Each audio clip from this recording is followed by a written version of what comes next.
Hi, I'm Lauren from LSP Actions and welcome to this demo tutorial for the LSP Beautiful Blossom Overlays.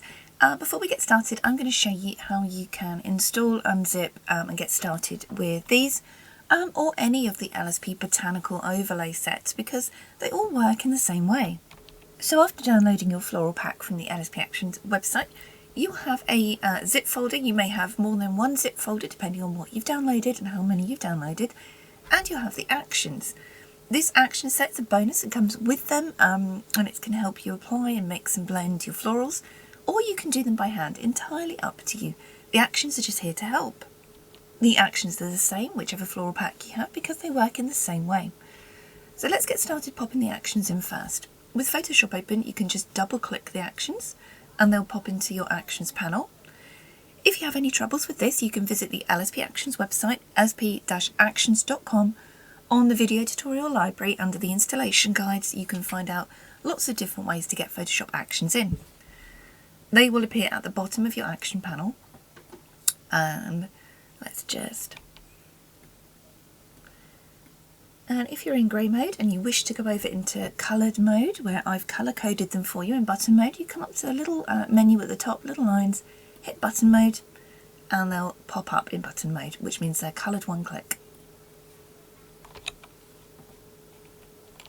If your action panel looks a little bit all over the place, just drag it in until it snaps into a nice neat column. And you'll find your actions have loaded into the bottom, but you can drag them to the top. Now let's unzip and extract your floral overlays that you've downloaded. If they're in a zip file, Photoshop is not going to be able to read them from a zip file because a zip file is compressed for download, meaning you can download lots of high resolution files faster, quicker and easier. So if you're on a Windows, you need to right click and choose Extract All.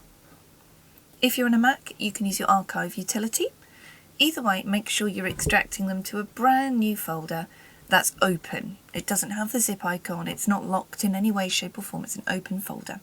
Any troubles doing this, if you go on Google, Safari, go on the internet and you search how to unzip a file with my computer, it's going to show you. So once the file's unzipped, you'll be able to open this up and take a look inside. I'm just going to make this a little larger. They're just loading up now because they've just freshly unzipped. In the blossoms, you have 10 apple blossom overlays with beautiful green leaves and red buds. And you have 10 cherry blossom overlays. Sakura blossom there. And you also have the bonus falling petals in white and pink. So to add these to your image manually, you can literally just drag and drop over Photoshop and it will appear in. And just like that, into your layers panel. If you can't see your layers panel, you need to go up to Window and hit Layers. The same with your actions. If you can't see the action panel, you can come to Window and hit Actions. The window menu in Photoshop, basically, you decide what windows you want to show on your screen and what you want to hide. Excuse my voice, by the way, I lost it. I'm just getting it back now, but it sounds very croaky. So let's go use the actions to apply a floral. You can, like I said, drag and drop by hand if you want to. The actions will set them up with a mask. So I'm going to click Apply Floral. For this image we're going to use pink. So how about we go for the pink blossom scene one with petals. And I'm just going to drag this in and just over the image, making sure it goes corner to corner. And what I want to do with this one is obviously blend the toning with the image a little bit more. This image is quite cool.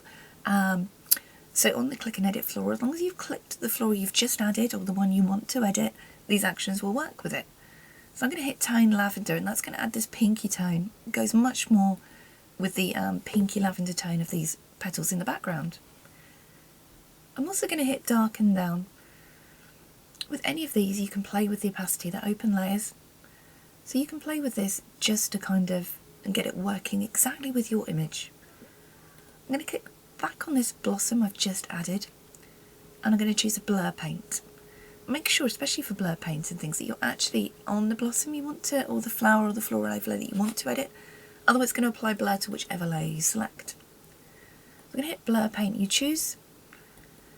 It'll come in with a Gaussian blur box. Obviously you can choose your own level of blur. I just want a little bit to add foreground or background, sorry, blur here. Background and foreground. So let's add another floral. I'm going to apply a floral framer.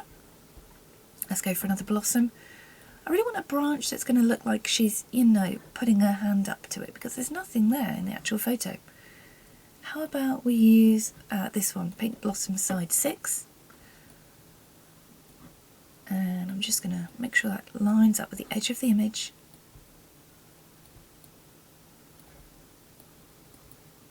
And let's just have that right over her hand.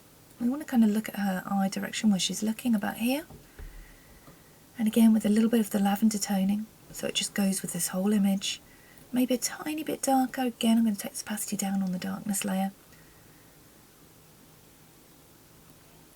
And I want this one to remain in focus because it's on our focal plane. It's kind of finishes off telling this story here. So I'm going to click apply again, and let's apply some of the pink blossom petals.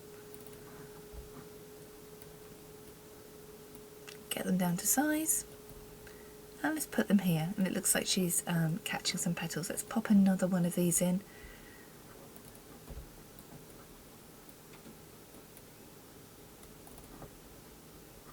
Now these different bottom petals have got some different toning for you, so again I'm just going to click the lavender toner here. It won't make them completely purple, whichever florals you use this with, because these are the same for all the florals. It's just going to add that slight lavender toning in, which can really work. So like this one, before and after adding that lavender toning, we've really blended it with the image. And we're done. So before, beautiful image, but she's kind of, there's nothing here that she's looking up at, and there's no petals falling.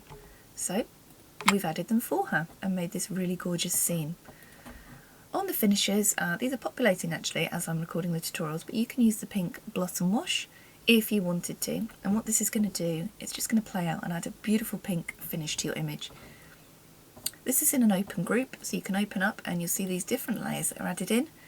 And you know, you can edit these if you wanted to. You can turn them on or off. You can basically make your own blend. You can make them stronger or lighter. You can just play with them if you wanted to, but in reality you don't have to. They're not that complicated. You can just click and go. The only reason I leave them editable is just in case you want to play with them, because you are the creative artist. It's up to you how your final image looks. These are just tools that are really going to help you. So again, let's see our before image and our after, and that's using the LSP blossom overlays, the apple blossoms and the cherry blossoms. You can find other little tutorials using these on the LSP Actions website under the video tutorials, overlays and the botanicals. I can't wait to see what you do with these, so please do post in the LSP Actions group. Tag me, I'd love to see. I'm Lauren, and thanks for watching.